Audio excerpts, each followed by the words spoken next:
All right. And bam for the edit. Bada bing, bada boom.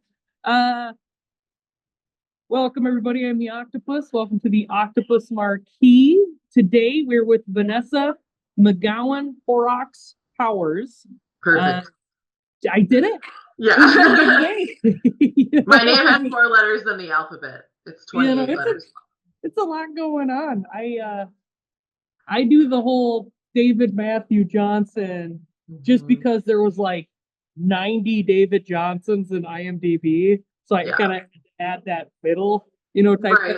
And then when I started making movies, um, somebody somebody like embezzled a lot of money with that name, and Oh like no. there's like judge and like all these other things. So like I thought I was like getting away from everybody, and then all of a sudden my name's ruined again. So Yeah. yeah, Yeah. yes, I am, I guess. But I just we know each other, before we knew we were doing films. It's cool if I say that we met when you're working at Munkabeen. Yeah, yeah. So it was the type of thing that I'd go to this coffee shop regularly, either before work or whatever, and it was just you were a cool barista, and we're talking, and I was like, oh, you do films, I do films, and um, and really getting to getting to know you both as a person and as a filmmaker. I just want to start by saying how much I admire you. uh you're you're somebody that you really trust your voice. You really put in this hard work to create this community feel. You have just a filmography of badass work, and something that I feel like is uniquely you is your ability to, and starting with the bummer, right? Uh, Being able to have these this realism within tragic melodramas that is done in a way that's so you that you allow these really strong performances in your films while touching on such heavy subjects like these imperfect gifts with miscarriage, with look back and laugh, with like suicide, and different other films with alcoholism and death, and what I what is it about either those subjects that draw you to them, but then also how you can present this in a way that is so real and heavy. Um, I Because I know think you as like a really funny, kind person, and, and then it's just like, oh man, I just like I teared up at most of your films. yeah, yeah. I think I'm just drawn to exploring the depths of human experience, I think that sometimes we're our most ourselves in those depths. And I think that I come from a generation that's just been through a lot, like societally, but also a lot of people I know have been through things personally. A lot of people I know are affected by those things directly. And so I think that also I'm kind of by nature a really direct person. And so why make and I don't mean to criticize this, because I actually think it's really clever when you can make a movie about like a child losing a stuffed animal, and it's about death or about loss or something like that. Maybe I should say I'm not clever enough. Like, I'm just very direct. It's like, if we're talking about death, if we're talking about alcoholism, if we're talking about miscarriage, like, let's talk about it.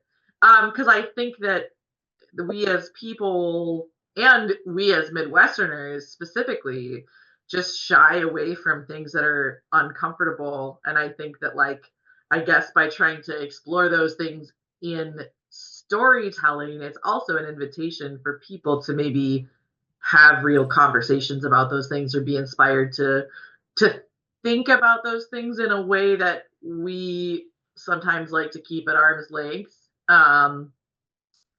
And I think as far as those performances go, I mean, I think that's how you do those stories justice, right? I feel like anytime I'm going to try to tackle something like that, if I don't think I have sort of the heavy hitters to do the emotional work, it feels like then you don't have all the pieces in place, right? If you're not going to do it kind of fully justice, then I feel like you're not respecting that material. So I think that I really center performance in how I think about those stories, so that when we get there in the moment, even with a film set and everything that can be happening around that, that's kind of crazy, we all have kind of agreed that getting this performance is at the center of the goals for that day, that story, that project.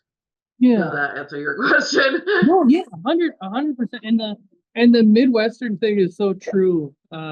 Especially because we're both Minnesotan, and there's a lot of the stereotypes, like a little less eye contact, and the Yeah. very kind of stereotypically Norwegian, where you don't really talk about it, you somewhat half address it, Yeah. and maybe that's something why I identify so much with it. Because a lot of my work is very allegorical, where Mhm. it's I'm talking about something, but I'm showing something else, and there's struggle and stuff like that, and you're just like, well, you know what? You're an alcoholic and you died. And Yeah, it's yeah. very and it's done in a way that's so human, almost like Ozu, a Japanese filmmaker, where it's very much as like, yeah, life's terrible. you know?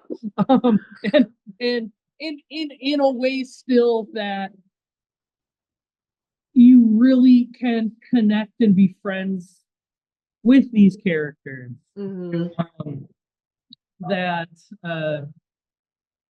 in most of your film, it's especially the more serious ones, is it's edited and presented in a way that's so life, so real. So is there something that draws you towards that? I'm i'm presenting this in a way that, because I feel like some of your comedies and stuff like that, you very much feel like you're watching a movie, and it's very Godardian in a. I think Godard said, I don't remember his exact quote, um, but he doesn't like the idea of being lost in a movie. But Mm. what's wrong with watching a movie? Yeah, You know? yeah. Yeah, I do think my comedies kind of draw attention to themselves, and Mhm. the dramas maybe more the hope is that you're getting lost in it. Yeah, I mean, one of the best compliments I ever received from a film festival was Oregon Short Film Festival. I've screened out there a couple times, and been nominated for Best Ensemble once, and then we won Best Ensemble once, which was really cool. And they said that the characters specifically felt really like lived in. And Mhm. I think that that comes for me from a couple places. Um, One is, and my dad sort of said this to me once, and that really stuck with me, is that every film you're watching is a slice of life film. It's just like, Yeah. what slice of this life are you seeing? um those characters existed before the segment of their story that you're going to see, and Mhm. they're going to exist after that. And Yeah. so I think also I do a lot of character work with my actors, and that also I think comes from my theater background. of kind of wanting to really delve and explore and know who these people are when we're not with them. And in theater, I think that has more to do with the fact that you're building performances that someone could feasibly watch all the way through something, whereas in film, we're going to cut away from people, right? However, coming from that background, I kind of want my actors to know who these people are in and out, so that in that inevitable seconds of screen time where I'm not paying attention to them, where I'm watching something else, they are living in that, so that if someone has chosen to follow them through it, they're going to be consistent. They're going to be living this life in this way through this story. And I think lastly, that there's this idea of Sonder that really interests me. And I'm not probably going to define this perfectly correctly, but Sonder is like the understanding that every other person in the world has the same level of complex inner life that you do. They have challenges and triumphs and pitfalls and struggles and things that bring them joy and things that bring them sadness, like to the exact degree and complexity that you do, which is highly complex. And so that you can never really know what's really going on with someone else. And I think that that's part of what I like about really digging into the humanity of characters the way you're describing, is trying to excavate some of what's going on with everybody else, and opening that door to the audience a little bit, to at least these characters in this setting, get to know them in a sonderful way, you know. There's no minor characters. Everyone's a main character of their own story, is kind of how I look at it, where there's this level of complexity that, like, we can all get frustrated with other people for not acting a certain way, or not, being insert however here, but you don't know if someone's going through something, you don't know if someone's whatever, and your films really tackle that. And that, a lot of people have a lot going on, whether it's tragedy in your life, or whether it's Lucky Strikes too, and there's calamity. But you did mention theater. You do have like a theater background. I do, yeah. You do a lot with theater. You do a lot with cinema. When you were directing, let's say, theater, and you were directing cinema, how do you present the act of directing differently?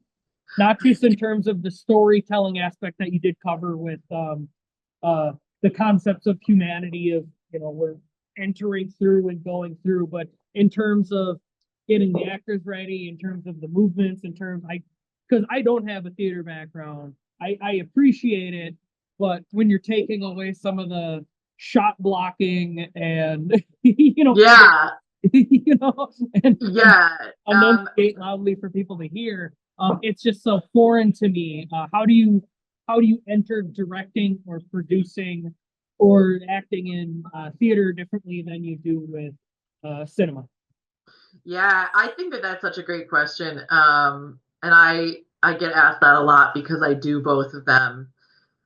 And I think for me, I think the main thing is that the goals of theater and film are actually completely opposite to me.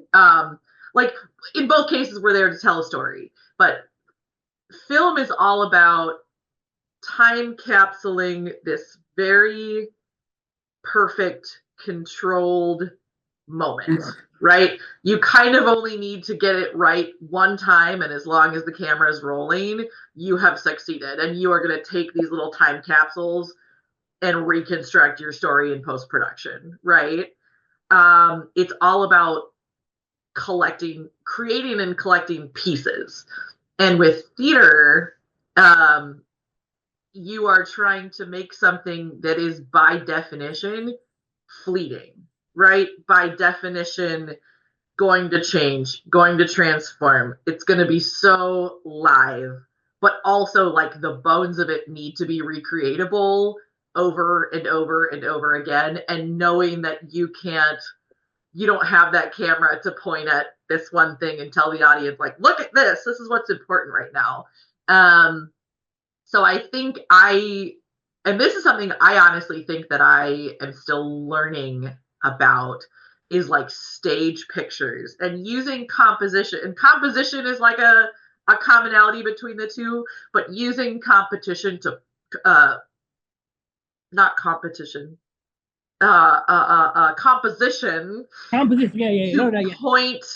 point eyes in the right place. Using these tools that are at your disposal in both the theater and film landscape, lights, sound, composition, but without being able to just like put the audience's eyes wherever you want them. And so in the theater sense, also, you are always constructing the whole picture, versus in a film sense, sometimes you really are just constructing that little piece. So I think that it's a gift in theater, because I think you get a rich tapestry of all these people bringing all of their sonder, all of their personal truths to this. And you're arranging those pieces in a different way, right? You're not clicking them together in this really, you have something that stays a little more alive, that you have a little less control over.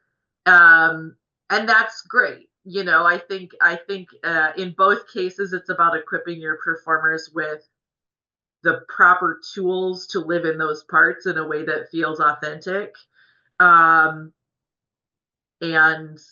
I think the major difference really is just not being able to point that eye where, well, you can point it where you want it to go, but in a theater setting, anyone can look anywhere. Right. And so you kind of have to make sure that everything is working in harmony with your vision, like, all the time. And then also accept that when you have those really exciting lightning in a bottle moments, that they're gone. Like, you don't get to capture it and keep it, but that by nature, and how do you make lightning strike in the same place once, twice, 100 times, right?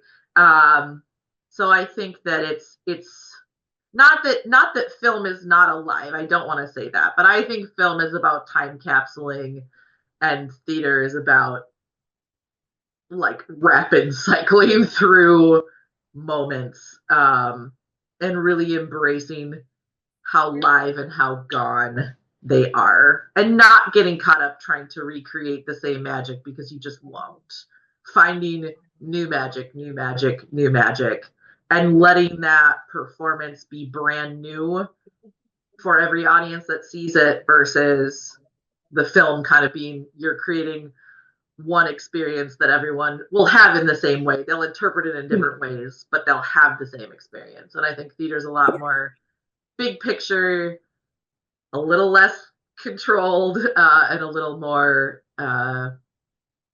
just trying to get lightning to strike in the same place a lot of times. And I think mention your composition. I do think you do have phenomenal composition. It's I think that adds to a lot of the realism and a lot of the being able to connect to these moments. You relate to it a little bit more, and it's almost theater-esque at times, where you have all this happening in front of you, and so it really makes sense that you do have a history and experience with cinema. One way that you're good at presenting and contributing to the story of what to look at, what to interpret. Your use of edit is really interesting.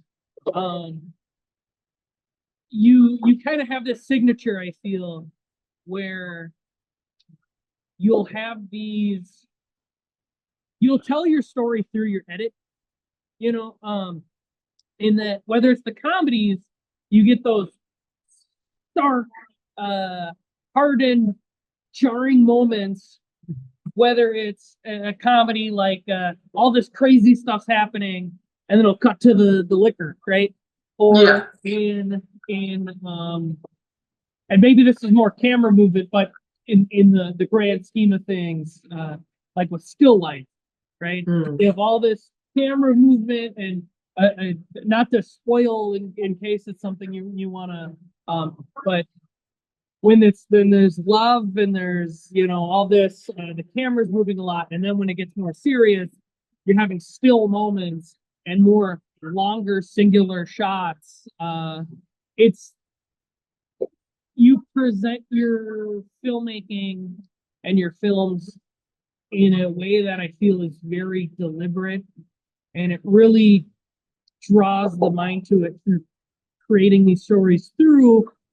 I'm not saying like, oh, and then this happened, but you're essentially showing um, when you shoot your film, when you're editing, when you're piecing this entire piece together, uh, are these moments that you're very cognizant of, where it's like, okay, and then this happens, or is it something that you're kind of discovering these moments and using it to highlight?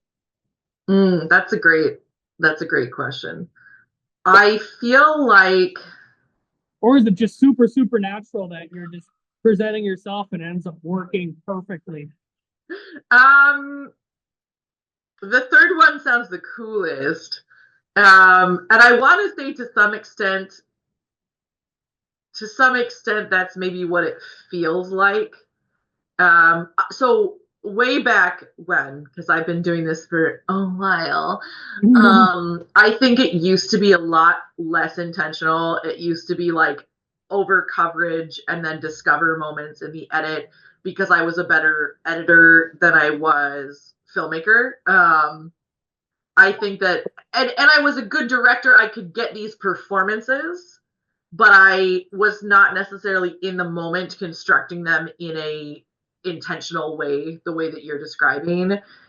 I think as I have evolved as a filmmaker, I do a lot more shooting for the edit now, um, because I do get these really strong composition ideas. I do get, well, and I had a producer once who is a filmmaker that I really respected, who was like, if we come back to a shot, it should be because there's new information. Like, we shouldn't just be cutting around helter skelter. And I don't live by that 100%. I think that that's really hard at our level, but it made me think a lot about the intentionality of cuts. Mhm. And so I think now when I construct a scene, I try to think about that. How are we moving through the scene visually? And especially because I do a lot of my own editing work, I know that if I don't shoot it intentionally, I'm going to be the one scouring the footage for those moments like I used to. And I don't think there's anything inherently wrong with that. So I think now where I've landed is maybe a little bit of both, a little bit of a happy zone where if it's a really big performance scene, we might just go nuts and kind of shoot the crap out of it, and like we'll find those pieces later because it is just about letting those performances live. Yes.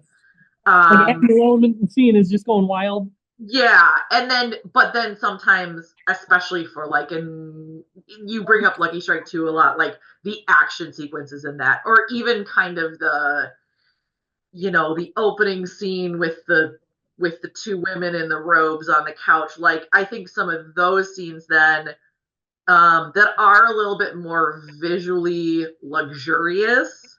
Like, how do we take the best pieces that are available of that? Because if we overshot that, all we have is a lot of footage, you know. But if we collect specific images, we've collected the best of what that has to offer. Um, Performance wise, yeah, I just am gonna tangent for a second here. The feature that we worked on in 2023 that's almost done. There was like a 9-page scene. I think it's the longest singular scene that I've like ever shot, and it was a dialogue scene between two people. that got very emotional, even in some ways that like we did not expect. That's the great thing about those performance scenes, is we set aside like a whole day to shoot this scene, and we did just like shoot it and shoot it, and we did this angle and this angle Yeah, and this angle yeah, and this angle. 100%. And as we did it, you know, it's like you kind of go through your actors get tired and they start kind of making these weird choices because they're tired. And It's a Kubrick move, you know. well, and it's not even like, you know, I hear like about 100 and I'm like, nah, bro, gross. But this scene, you know, was basically 9 minutes long, so to do a whole take was kind of a marathon. um but it was like incredible because there was a character in it who was kind of, I mean, I don't believe in irredeemable characters for the most part. I don't think this character is irredeemable, but he's pretty insufferable. And he ended up at some point during us going through this scene, pretty early, he started crying, like in the middle of the scene. You know, and it's like, is he crying? Is his character crying? Are we all just crying? Um, and then that was the choice, and we shot the scene, and consistently, you know, his character is crying, and it really gave this complexity to the scene that, like, on paper there was complexity, but like the second you have a character who you kind of can't stand, who gets really vulnerable, it's like, whoa, what happened there? And it was funny Yeah, because he was like, is it okay that I'm crying? And I was like, yeah, you know, it feels real to me. And he's like, yeah, I don't know that I can stop at this point. And I was like, yeah, let's just go, you know. And so we just kind of like jungle gymmed this scene, but then it came to like editing it, and I was like, yeah, right. there Yeah, was, I think, like, you know, 2 or 3 hours of raw footage for this. And like we had marked the takes we liked in front of us, but then it's like, that's one of those ones where you really just do go through and you pick out all your good moments. And then it's interesting because there were some things that I liked in front of me that I had marked as like a favorite, but then when you play them out in the shape of how you put the scene together, it's like, wow, that feels like a real departure from how this character has been going. Actually, we're going to use this take, so that when we use this take and we see that fall off, it's like more compelling. So I think that there's a place for both in yeah, in filmmaking. Because Peanut Butter and Jelly, which was also a really performance based piece, was also probably the most technical piece I've ever done. And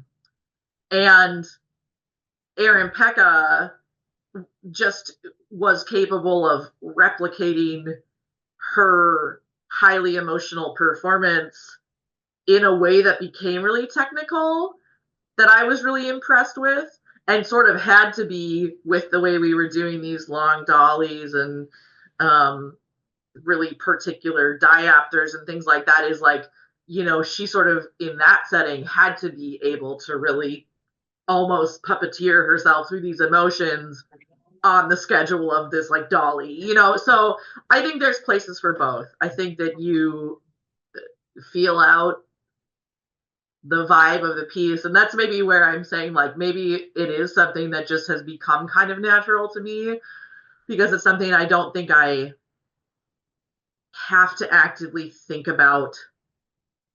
I don't think I actively sit down and say, what's the vibe of this piece? Is it more put together? Is it more this? Is it more this?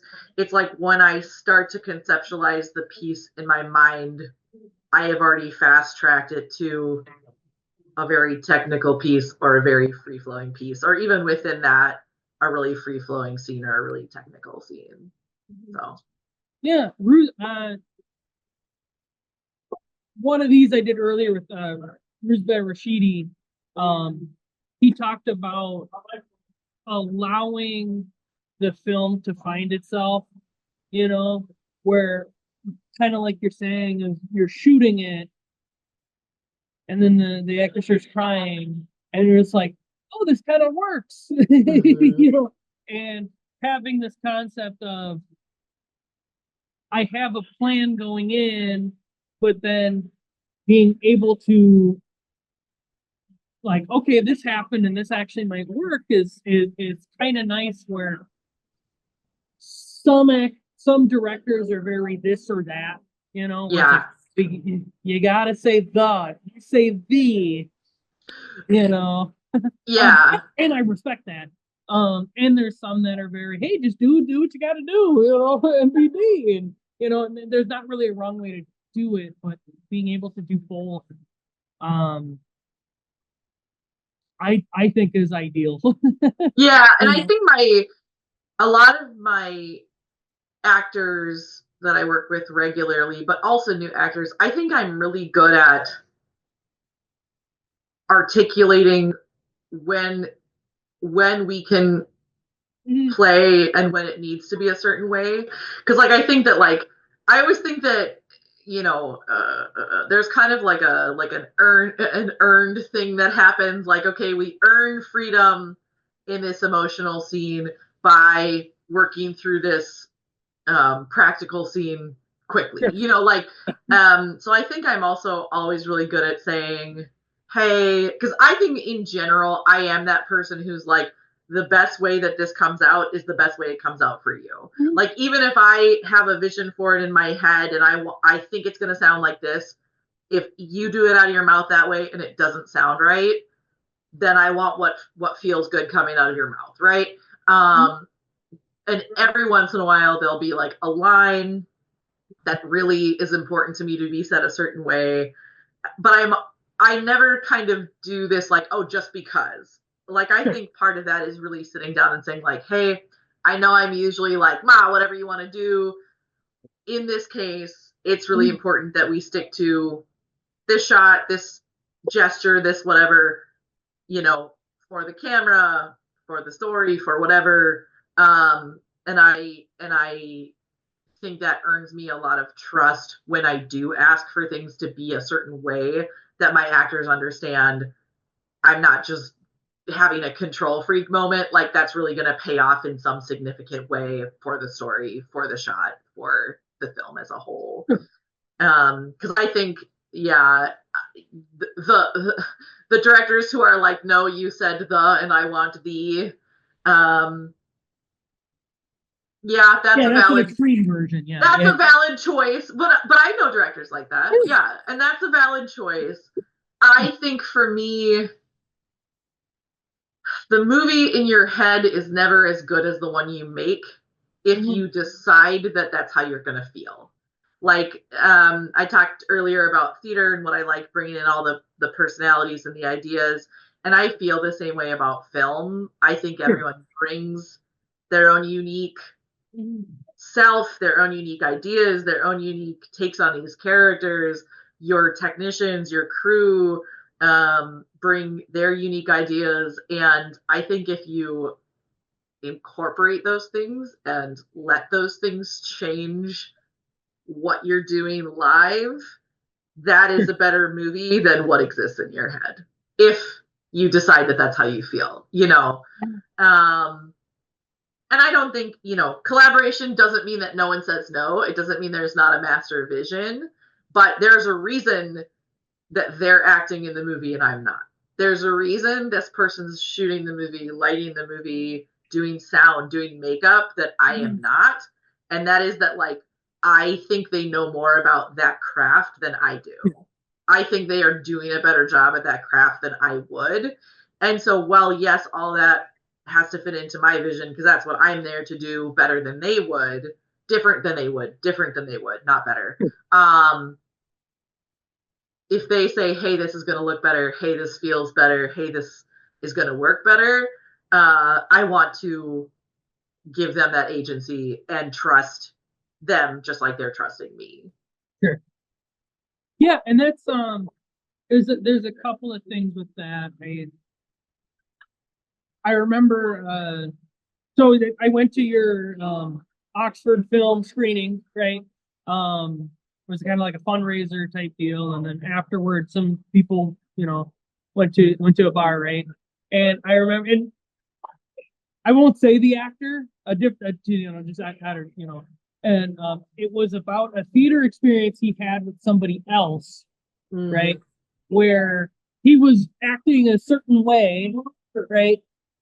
And the director was, no, just do this.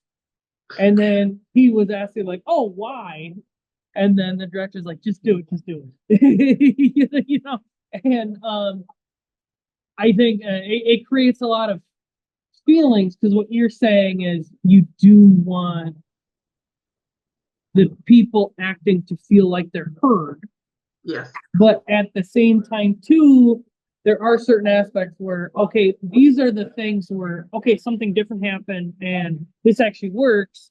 Or there's stuff where it's like, I don't feel like my character should die here. And then it's like, well, I mean, the whole thing is about your death. Yeah, yeah. Those that's an extreme version of it. Um, and I always look at it like trying to be cognizant of everyone is viewing their role through their experience, right? Yeah.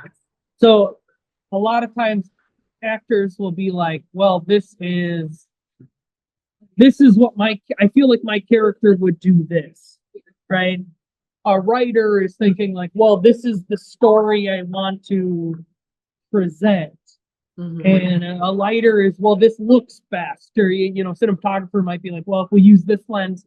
And one of the tough things with the director is it's kind of like being a head coach or like a GM or something where I don't want to say dealing with because that comes across negative, but a Yeah. positive version of dealing with. You have all these people that are looking at their singular thing and being able to say, okay, I hear you, but or hey, actually that's a good idea, and being able to listen Yeah. and kind of justify it in a way where everyone because a lot of times, especially on our more indie level and making some of these passion pieces, um, it's not like, hey, you're getting a big paycheck. Yeah. Do Yeah. your job. It's like if you're paying someone like $50 a pizza or whatever, Right. It's like then it's the type of thing where you what still they're want. getting out of it partially is pride in the work. So I think that they invest even more when they Yeah, think they're right and you're wrong. yeah. And I respect the process and I respect the mindset too, because I worked on a film I mean years ago, right? When I was still kind of figuring out life. And the actress was very, I don't think my character would do this. And it's our job to be able to explain it Yeah. in a way that it's like I don't think my character is gonna walk like this if we're gonna walk like this. And then you have to be able to come up with this, I don't want to say BS, but a reason where it's like they think that, oh, actually this is why we're doing it.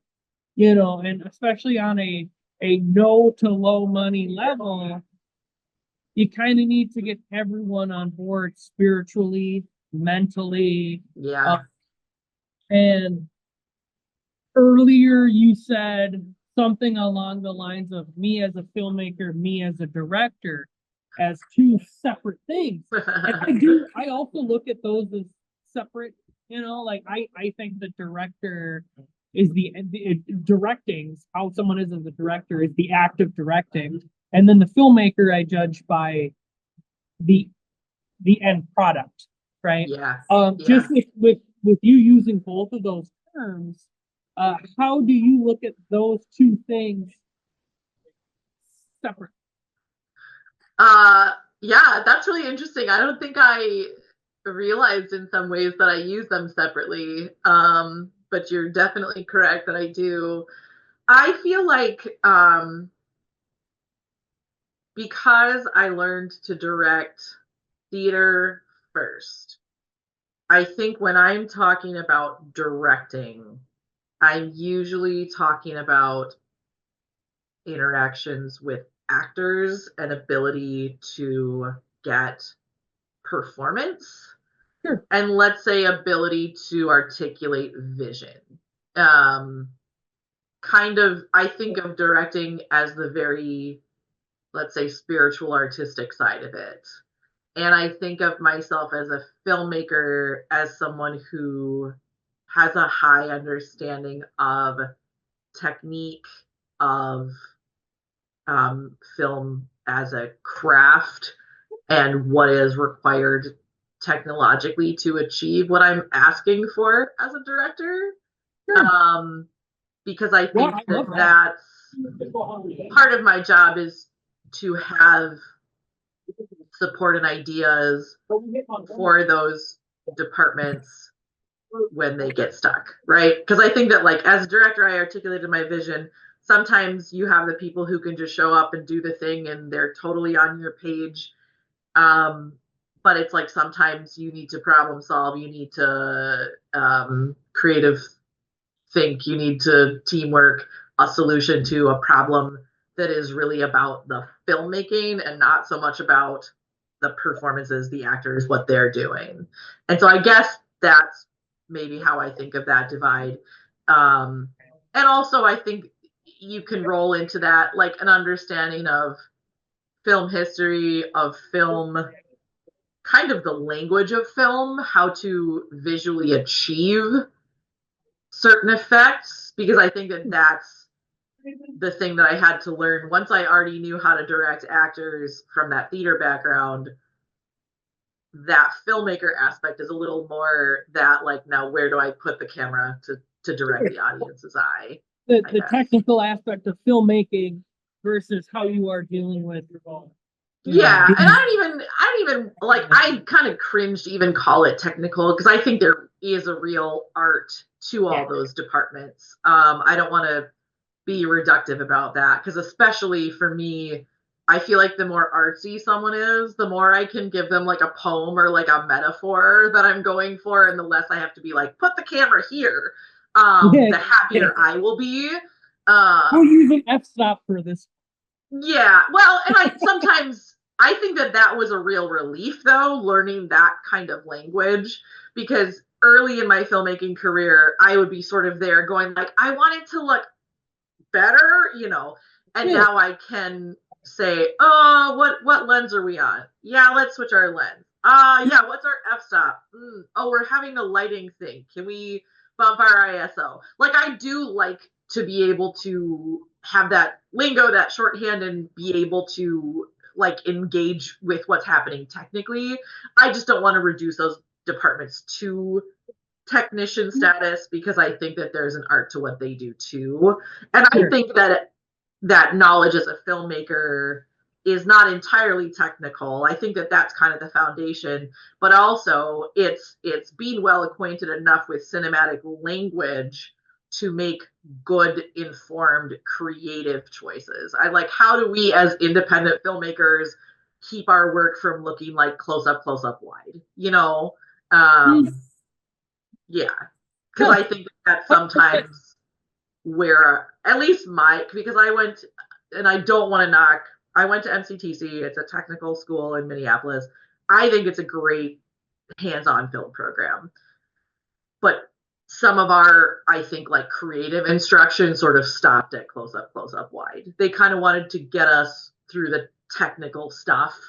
And we had some film history, we had some doc classes and stuff that were great, but I think that they did not necessarily teach us how to take what we like about this movie and integrate it into our work in an informed way. How do I do something that homages the spirit of Fight Club, Taxi Driver, Pulp Fiction? I don't know why I pulled out all film bro movies, but instead of just, this is just a blatant shot from Pulp Fiction that doesn't inform what I've chosen to tell as a story at all. Does that make sense? Yeah, no, 100%, 100%. And you're talking so much about your collaborators and having trust in the people that you regularly work with. So with with Maximilian Lacan, we talked about his term of personal cinema, right? And it was something that I've heard him say in the past regularly, and kind of getting this identity from him. A term that you use that I really just I fell in love with, and I feel like a lot of indie filmmakers can really gravitate towards, is your use of the term collaborate or no, sorry, community filmmaking. So you're Yeah. very much a community filmmaker, borrowing from like community theater and stuff like Yeah. that.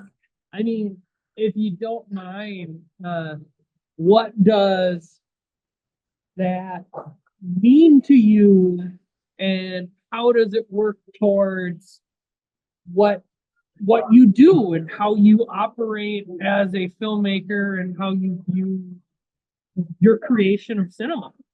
Yeah, that's a great question. I mean, yeah, community filmmaking is a term inspired by community theater. So if anyone doesn't know, community theater is theater that is done on a low budget, in community spaces, and people are usually unpaid or paid very low stipends because of that low budget. But also, then what you get is people who are there because they want to be there, because they love it. Yeah. And I think that that is kind of a direct layover into community filmmaking for me. We never have much of a budget, and if I did, I would spend every cent paying everyone because everyone's amazing, but also they know that I feel that way. I wouldn't be just like buying a private jet for myself or something. We're working on a low budget. We're working in community spaces. We are working with, like, and this is like a term that people use in an ugly way, but like hobbyists, right? More than professionals. And if you have professionals, they tend to be your technicians, your makers. Your actors tend to be people who just like to act. But what it means is that everyone is there because they love it and they really want to be there. And you get community fulfillment and relationships out of it. You work with the same group. Someone who's an actor in one film will show up and script supervise on the next film. Someone who, was the producer last time, well, they're acting this time, and then their husband's going to do craft services. And it is really about banking on those community resources, and creating a space to make something, because people love to make things and be part of things. And the thing I say for community theater and for community film is that it's not a question of talent. The people doing it at that level, hobbyists, like I said, which I don't like to use because I think people use it in a derogatory way sometimes. Yeah. That these are not people who could not have careers in film or theater if they wanted to. They are people who decided they did not want to take on the really unstable lifestyle that comes with that kind of work. They wanted to have foundational homes, families, things they could be relied upon to take care of. They want to have a regular schedule, and that does not make them less talented or less valid as artists than the people who throw all their chips in and kind of become these artistic nomads, right? And so I think it's an opportunity for people at all levels, because I also occasionally do have professionals, actors and otherwise, who work on some of these projects, and that's always a great treat, right? But it's funny because for some of the professionals who will come work on a film like this, they're the ones making money, but who aren't always doing things that are artistically fulfilling, right? And that's why they'll take that pay cut or do that favor to come be on something that's coming from this place of love and community, because they are used to being on that thing that comes from a place of like dollars coming down the chute, which you may or may not really care about. And I think it's a real privilege to care so deeply about the art that you're doing. And I think that both in community theater and in my filmmaking and my community filmmaking, that's kind of the basis that you can expect, is that everyone is there because they care and they love it. Mhm. And that doesn't mean it's never hard, doesn't mean you never get mad at each other, but it just means that like the reasoning for being there is really wholesome, holistic, good. Yeah. Yeah, I have people that I make my films with that they'll be in or work on my films, and then I'll help produce their stuff and shoot their, Yeah. and it's this, you put into terms, and I don't know if you invented that term or if, but I'm the only one I've heard say it, but I don't think it yeah, doesn't exist in other yeah, forms. yeah. And it's something that like so many people can relate to, and so many people can identify with, is we are a community, and we are, you and the people that you make your films with, and you help on their films, and this person's acting in this, and then he's writing in that, and then he's, and I mean, just to draw specifically to you, you do have just this really interesting cast of regular collaborators. I don't know how to say it. Pecha, Pekka. Pika. Pekka. Okay, Pekka. As we before we started recording, I was talking about how I can't pronounce names ever. But I become I've through seeing your work, I've become a fan of her. Yeah. And I've talked with Abby um Lowenstein, Yep. and I've really liked her acting. But I mean, so much of what I do both at the festival and then these interviews is hyping up other artists and saying why they're special.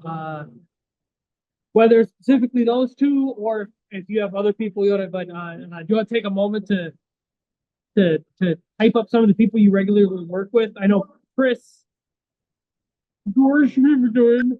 Uh, he I actually knew him. Went to school together. He's just a really nice, great, great, great guy. Yes. I always really liked him, and Yes. I didn't know he was an awesome cinematographer.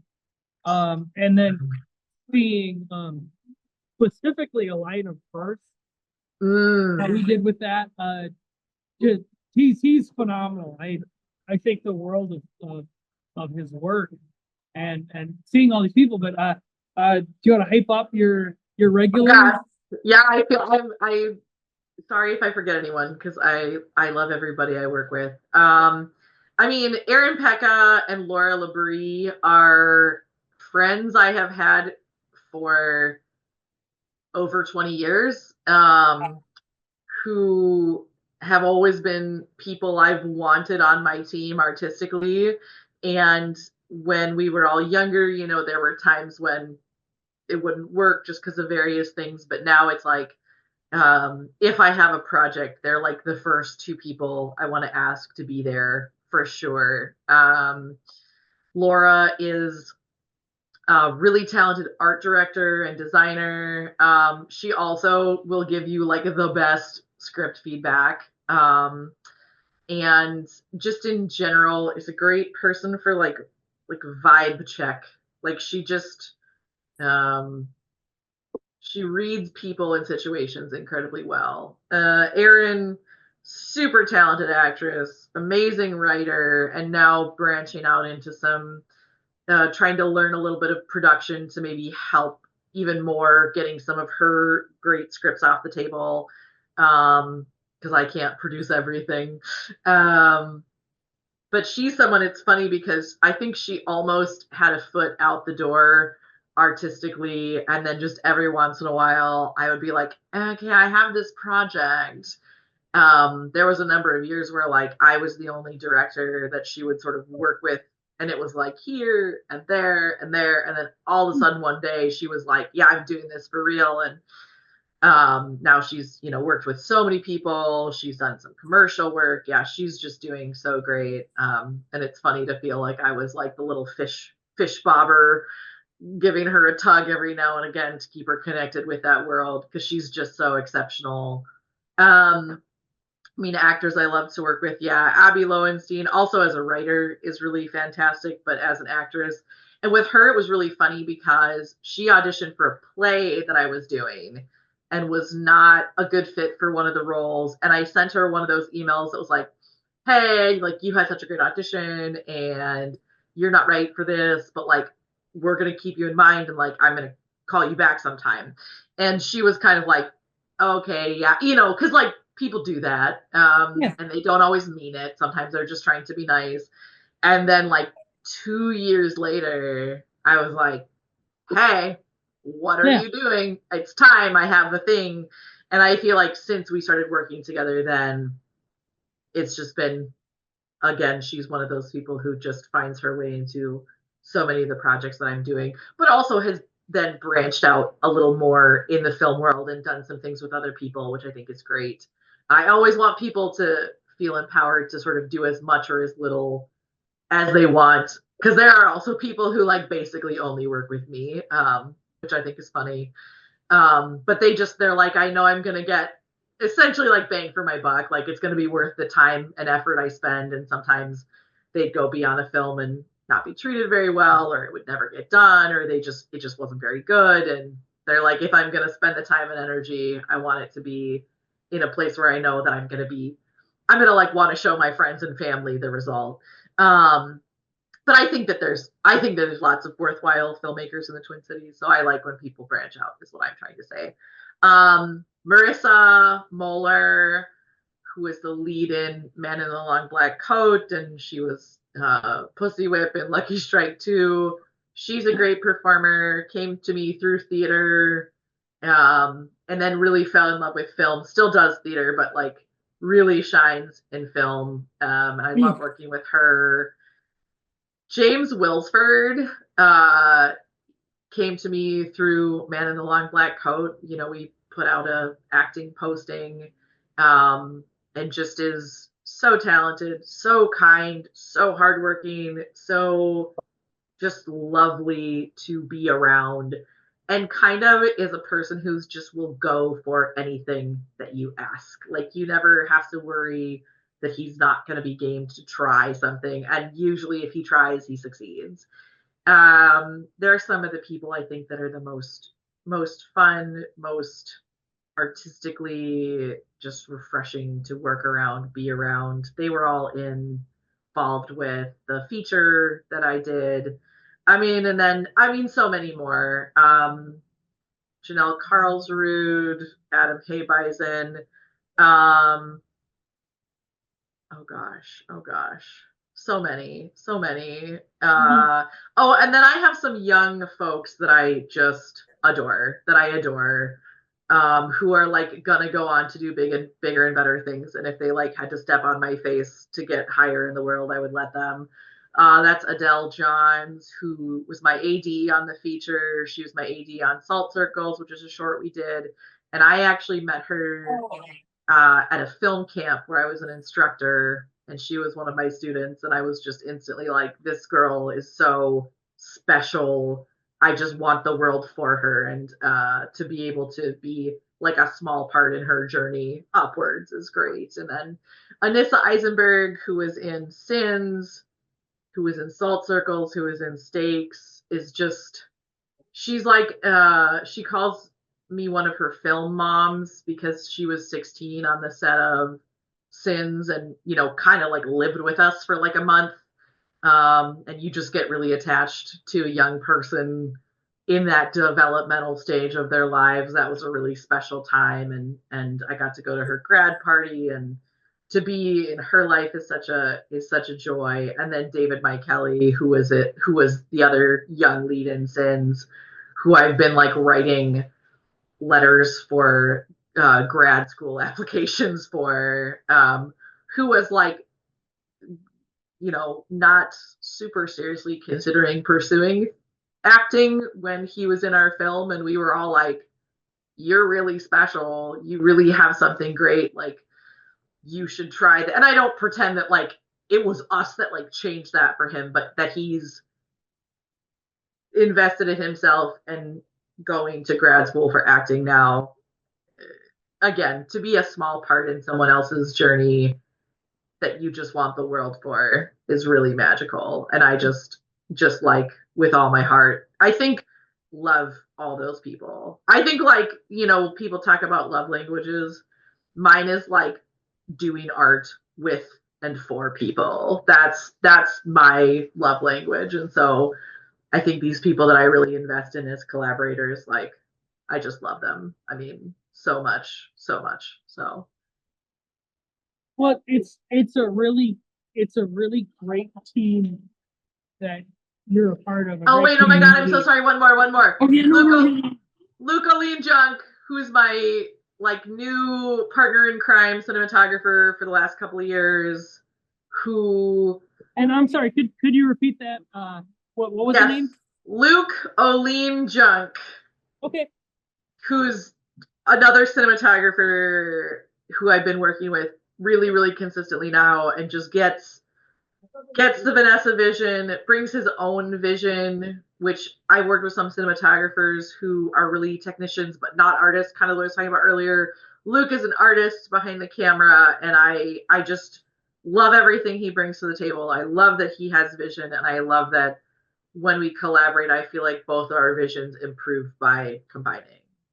But I would be remiss to not mention him because he is just has been invaluable as a collaborator since we've been working together. So sorry. No, perfect. Yeah. And then it's you can really tell from watching it, but then also from seeing you in that environment, like with that the events and stuff like that. You all really care about each other, which I think is on. I always call it the culture, Yeah. Where even if people are making such different work, being an indie filmmaker, whether it's weird abstract, whether it's allegorical, whether it's a traditional indie, whether it's insert whatever here, so many people I feel like can relate to this, where it's like I'm putting my trust for this project into someone, and they're trusting me, and you kind of mentioned that when it came into how you work with actors and how you both make the films, and I can really tell there's a good amount of love and friendship that you have. And you said like 20 plus years with Aaron and Abby. Yeah. And then you can tell that you trust each other because I feel like the films you do with who the specific collaborator is tends to be still singularly you, still feeling like yourself in terms of personal cinema, in terms of auteur theory, in terms of everything like that, but also having these elements of these individuals' identities too. I noticed with Aaron, she does a lot of a little bit more abstract, like the peanut butter and jelly, right? You're focusing so much on the peanut butter, and then there's all this going on, which becomes apparent towards the end. Did she write the doll? She's a doll. Yep. Yeah, and you can tell that's her because it's this idea where it's a lot of your stuff. I felt was very realism, right? And being able to tie that in with, okay, now we're dealing with a robot life. Yeah. Aaron's a little more on this and playful, thinking I else. think. Yeah. It's interesting to see you. And then with a lot of times I've noticed when you have Abby, she's such a strong performer where you're really drawn to her, where it's like, okay, we're gonna show her crying for 2 minutes. You know, and you're gonna be like, I'm locked in. You know? Yeah. Is that something you're cognizant of when you're formulating or building these films where it's like, I'm working with this person? Or is it that it's so natural that it's like, okay, we're going to do something that's both you and Abby, or you and Aaron, or you and, you know, insert whoever here. Do you go into it thinking, I'm going to make something more like this? Or is it just, you're both just creating? I think it's a little more natural. I think it's we're both just creating. I think that the collaborators I have that are really um that we really surf each other's wavelengths, it's just really easy to get on the same page. I think that we do talk about we talk about the style we're going for. We talk about the ideas to make sure we're on the same page, but I don't think we necessarily, with look back and laugh when we do sort of just watch Abby cry for, I think it is about actually like 46 seconds or something. I remember it because it was a timed competition and I was like, how do we not? But I think that we're just really that one we were really on the same page that it was going to be performance. And because it was so raw and real to her, we were kind of going to let it play out and we were going to get what we get. And because she only did that take one time. That was what we talked about, is that because that was based on a true story, for her to kind of give her permission to let it out in that way. It was like, we're doing this one time. And everyone else has got to get everyone else has to have their stuff at the top of their game so that we can support this performance moment. And again, I think that like we knew going in that it was going to be about performance, and with She's a Doll and Peanut Butter and Jelly, like we knew going in, yes, it's going to be a little more playful or a little more allegorical. But I think that that's not necessarily specific conversations we have. It's as we talk about the story, how we talk about the story, how we shot list, how we plan, what we prioritize, and then kind of being like, yep, we're on the same page about that. And if we're not, yeah, we take time to get on the same page about that. But I don't think we intentionally think about this is going to be more this is going to be more that. I think that we are really changeable based on the needs of the story. And I think we're all pretty good at hopping on whatever page the story requires in that sense. Yeah, and that makes sense. And one thing that does make a lot of sense is just how great Michael Higgins is, which brings us to our next segment. Michael Higgins, what a great guy. Could you tell me about your experience knowing and having an experience with Michael Higgins? Yes. Michael Higgins is a great guy. I thought it was really remarkable that he taught himself to use a camera at the age of 13 after being raised by wolves who don't have opposable thumbs. And he actually was not able to employ his opposable thumbs until he was 11 and rescued. And in 2 years was able to learn all the fine dexterous motor skills to run a camera and then make that documentary starring his wolf parents. I thought that was a really brave artistic choice on his part, and a really inspirational story we can all learn a lot from. Every time we do this, everyone just has a story about how great and heroic Michael Higgins is, and that just blows me away. The other day we were at the parking lot of the church, just finished a sermon, and there's this bus of orphans driving by, and it flipped over, and he caught it. Wow. And each one of the kids that fell out of that bus, with one hand holding the bus, the other hand catching the orphans, letting them down, and he's really a swell guy, and that's just such a he's such an inspiration to me outside of Michael Higgins, because that's clearly an inspiration to you too. Yes, yes. What were some of your inspirations towards both becoming a filmmaker, but then also, because clearly Michael, we don't need to talk more about Michael Yes, Higgins. yes. He made me But, grateful for my opposable thumbs. yeah, yeah. M.H. But he, without mentioning Michael Higgins, other inspirations that you had to become a filmmaker, but then also what resonated with you in terms of not only inspired, but then also whether you developed a style off of, or made you think of, oh, I can make films this way.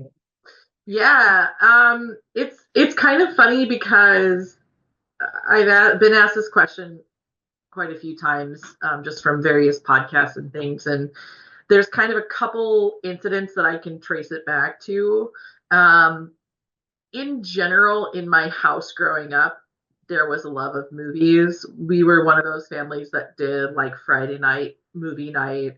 We would make homemade pizza and like watch movies. And questionable, not questionable, controversial choice on my parents' part.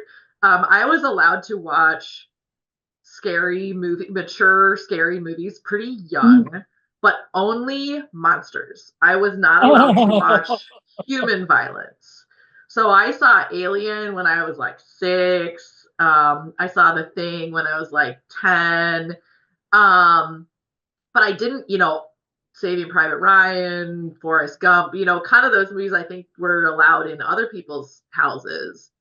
We didn't watch those. So like the kinds of movies I fell in love with at a really young age were like, I loved Aliens, like Ripley was like my hero.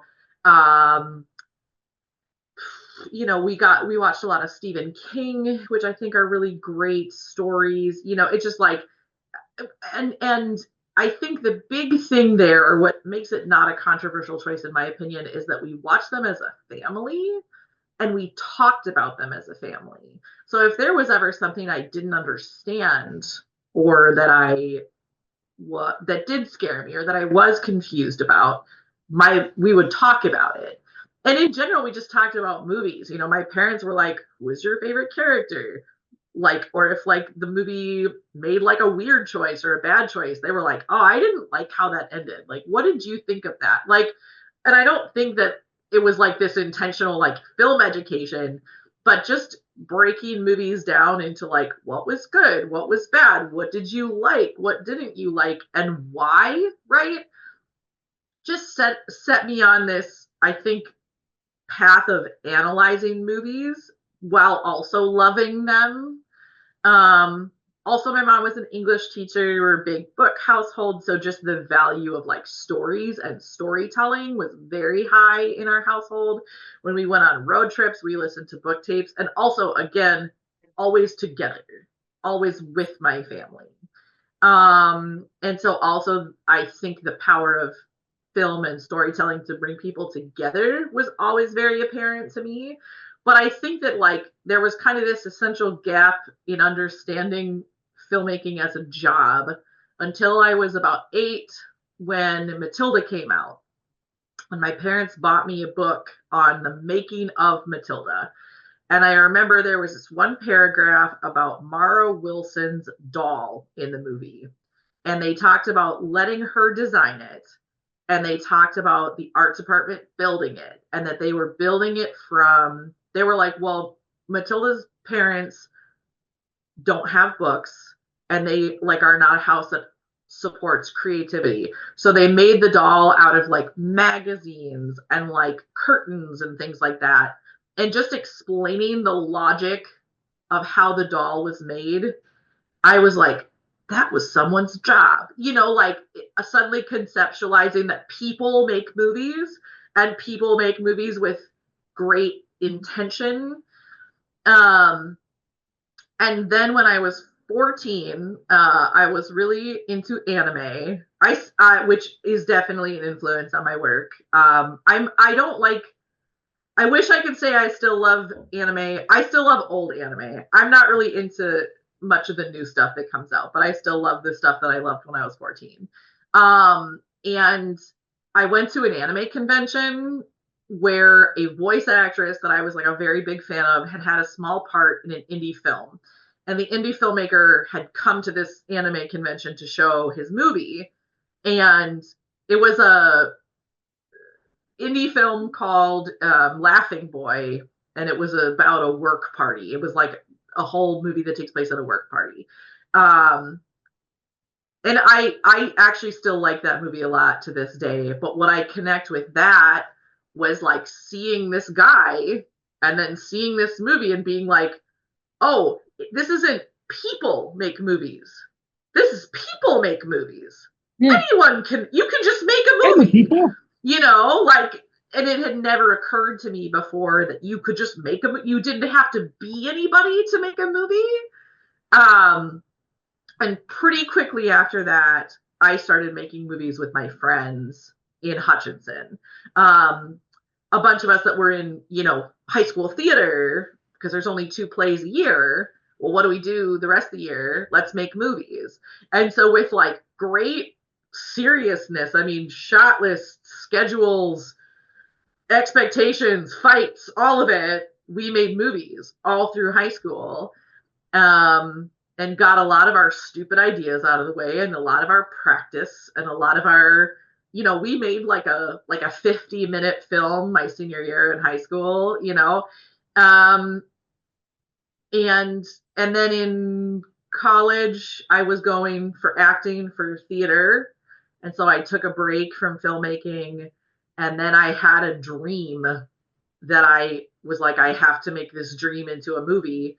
And that was what brought me back to filmmaking as I was sort of falling out of love with stage acting. Um, and so, yeah, I think that it was just something that sort of slowly dawned on me, and then had this big aha moment when I was 14 and loved it, and then had this other big aha moment when I'm going to do some sad math here,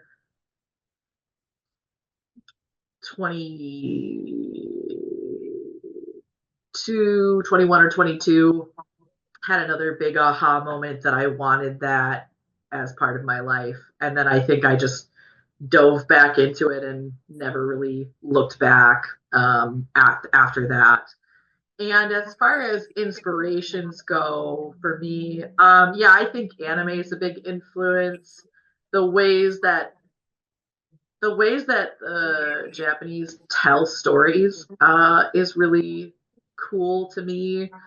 The ways that I think those stories made me feel seen when I was a teenager um, just stuck with me a lot. And there were kind of edgy, moody, you know, teen angst things that I love to still bring forward from that.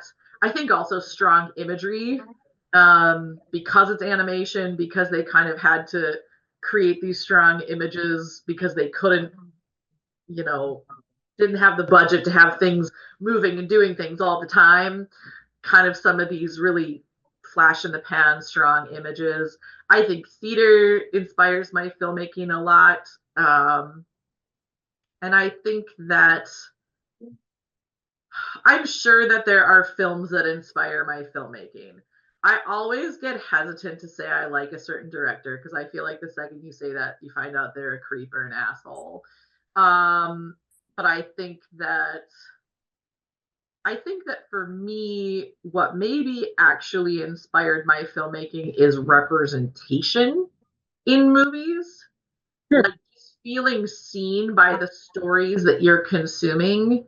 I was one of those kids who I was always girl. And in the 90s, whatever you were watching, there was one. You know, there's the pink Power Ranger. I know there was the yellow Power Ranger. There's the pink Power Ranger. There's Chung-Li in Street Fighter. There's girl, right? There's one. And if there wasn't a girl in the story, I had a really hard time enjoying it, getting into it. And I think that like if I'm inspired maybe by anything, it's by how certain films have made me feel. Like I said, Aliens, The Fifth Element is a huge, huge favorite of mine.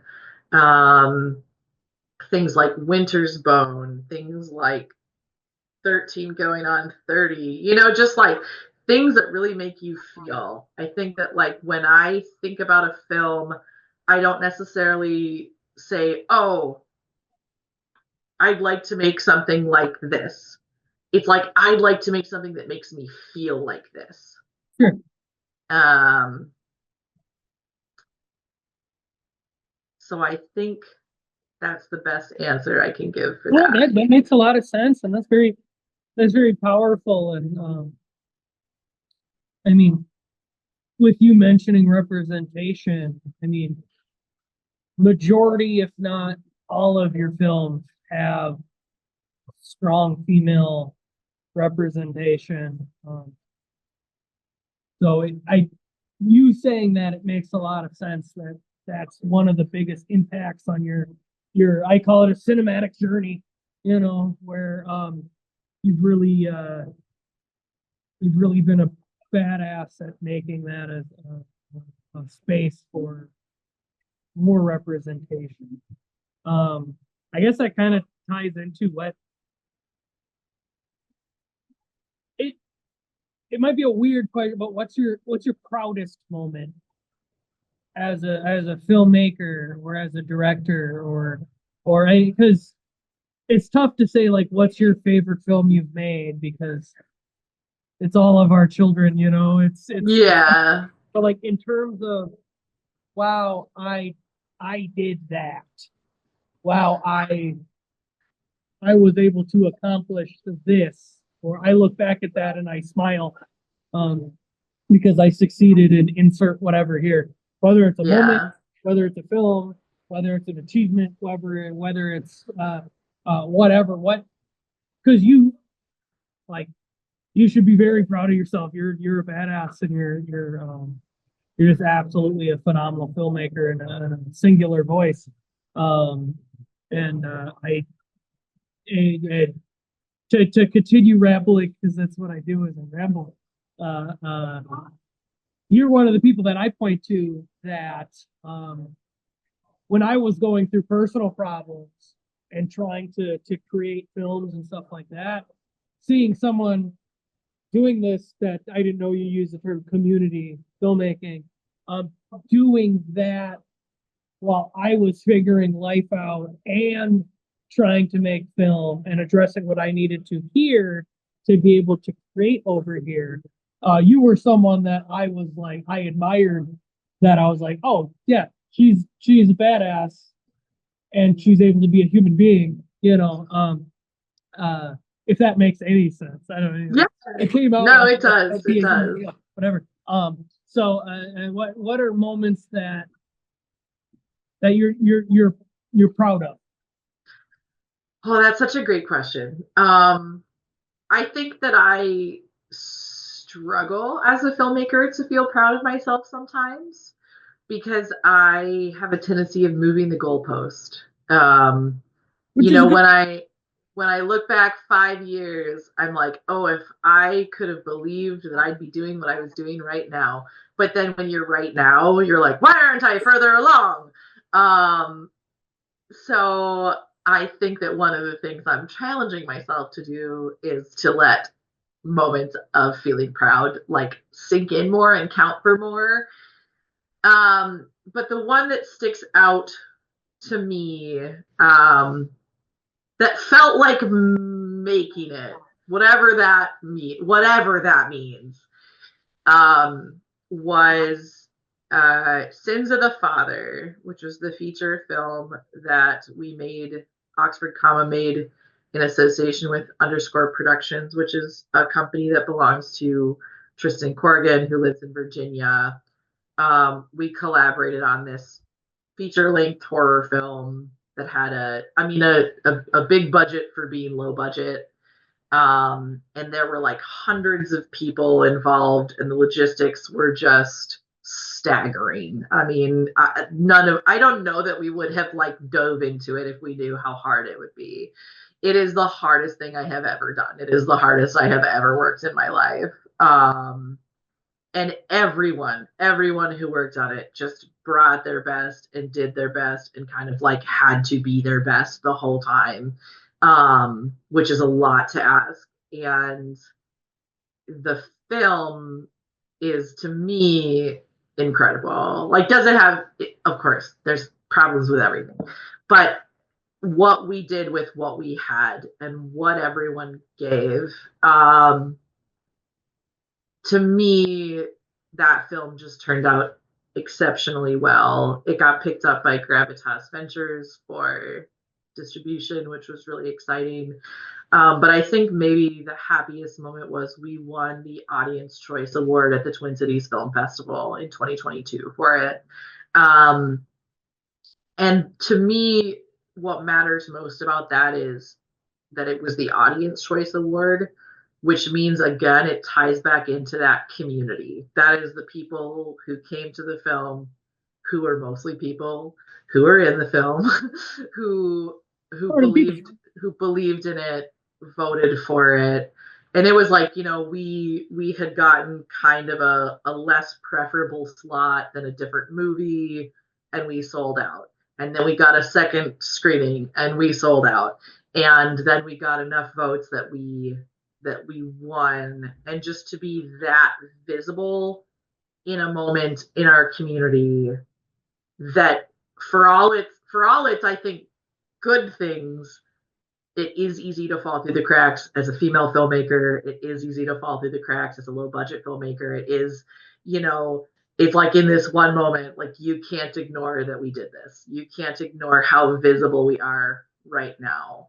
And that felt really great. And it did, that's the thing why the goalpost moving feels so impossible to fight, because it's like we had that super high point, and then the next day, because I was still freelancing at this time, I was still like, oh, how am I going to pay my bills this month? It's hard, but that felt really like a culmination of a lot of our values bringing us to a moment of success.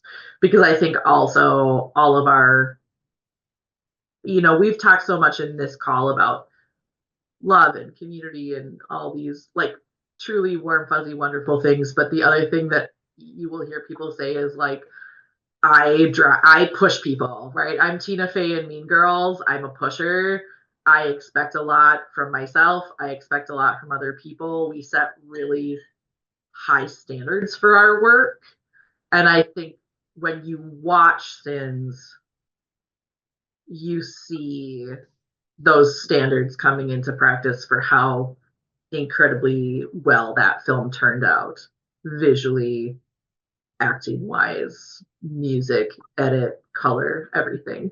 So I think it's like that was a place where that love, community, celebration of people, and then those really rigorous creative standards came together to make this one really good thing happen. And it reminds you on the days that it's hard, on the days that you just don't feel like it, on the days where you're, how am I going to pay my bills? What's it all about? You can remember that really good feeling of what happens when those things come together in a meaningful way. So yeah, and it reminds me of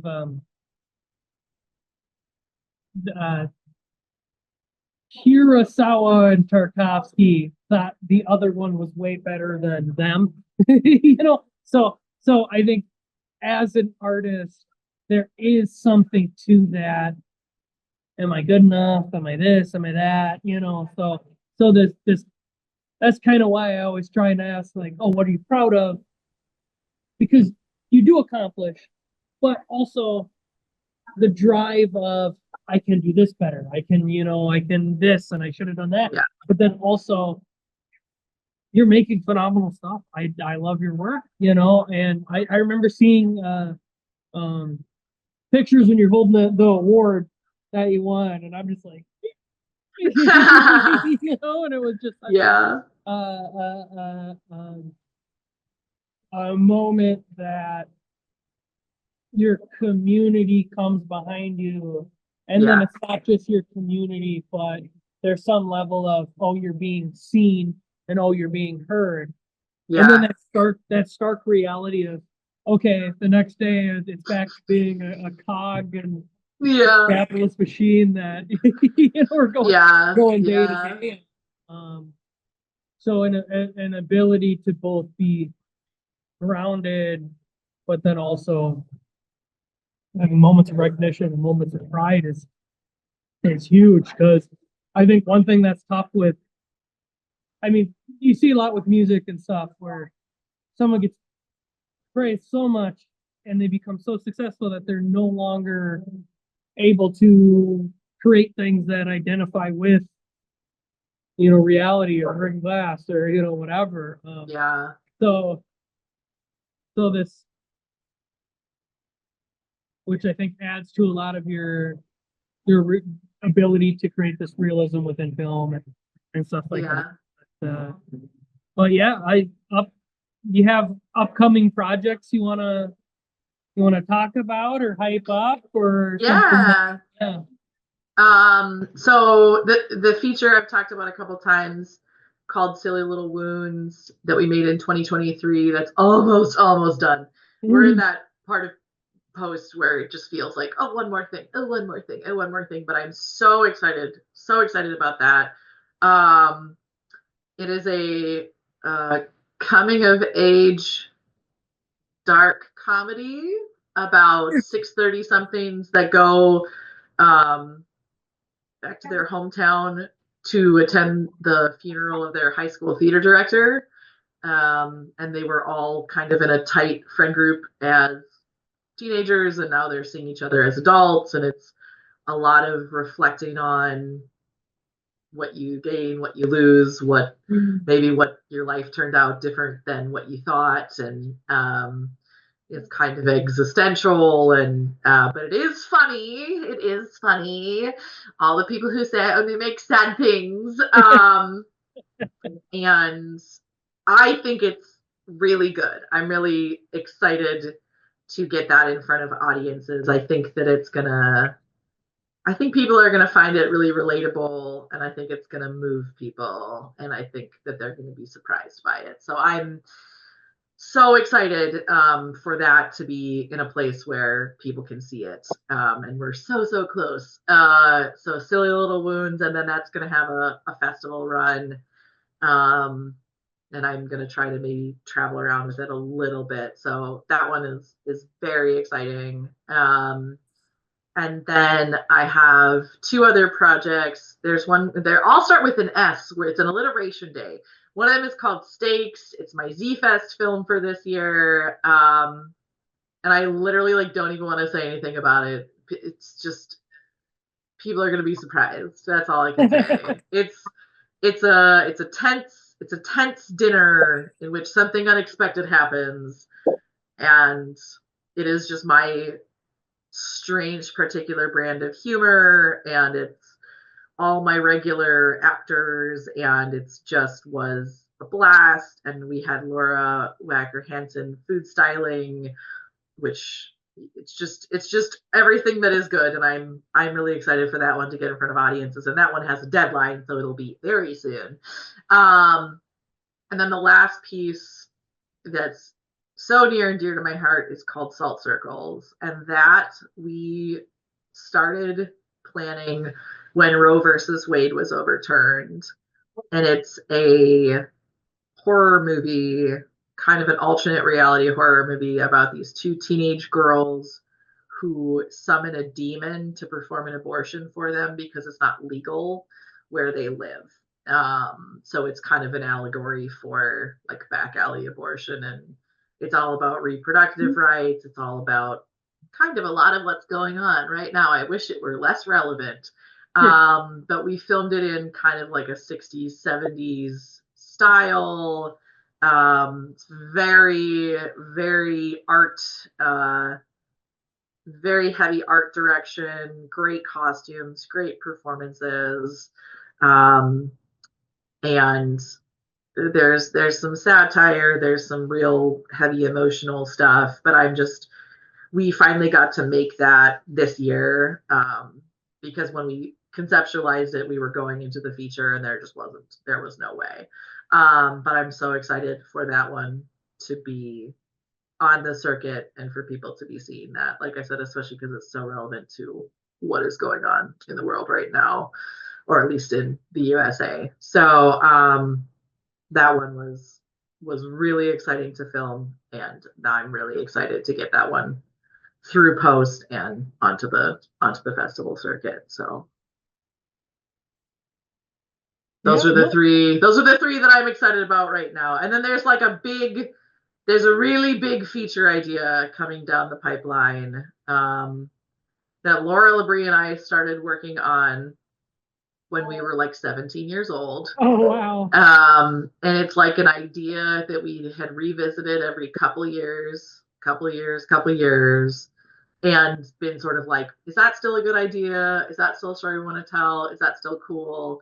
And then last year, when we were driving up to the Ely Film Festival, which is a great festival in Minnesota, we started talking about it, and all of a sudden it was like there were a lot of things clicking, and like, oh yeah, like it might be time to finally tell this story. And then we got, through the Ely Film Festival, we were awarded an artist residency up at Tofty for a week this September, which was one of the coolest things I've ever done. And we workshopped the story that whole week. And now that's kind of seems to be on the rails for moving forward. But it's going to be that's like going to be a couple years yet, but it's going to be a doozy, when we get there. So yeah. Nice. Well, yeah, I'm excited. Send me private screener links. Sure will. Yes. When you get them ready. Yes. Yeah, no, I just want to thank you for coming on here. It's always fun doing these and talking to different filmmakers and really trying to touch on so many different aspects of independent filmmaking. Yeah. Some of the stuff that you're doing is really strong and important, and yeah, I really admire your work. So thank you. Joining us and all the Octo fans, Yeah. Vanessa M.H out there, and yeah. Anything you want to plug, like socials or? Yeah, I mean, my website down below, obviously. Yeah, my website's www.oxfordcommafilms.com.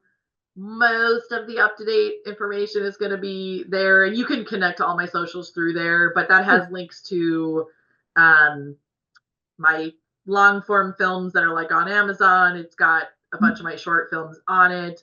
It has links to my 2 web series, everything kind of through. That's just a great hub to explore my work if you're interested. Awesome. And I just want to thank you. I love the Octopus Marquee Film Festival. I love knowing you. I love your work. So it's really cool to kind of get to be one of your celebrated connections, because I think that like you said, comparison's the thief of joy, right? We shouldn't be comparing ourselves to each other, but when I think about all that you do, I am also really blown away. So it's a real treat to know you and be kind of in each other's spheres, both digitally and in being in the same, state. It's an interesting Venn diagram. Yes. Yeah. Well, awesome. Well, what I'm going to do is I'm going to hit end on the record and shalom.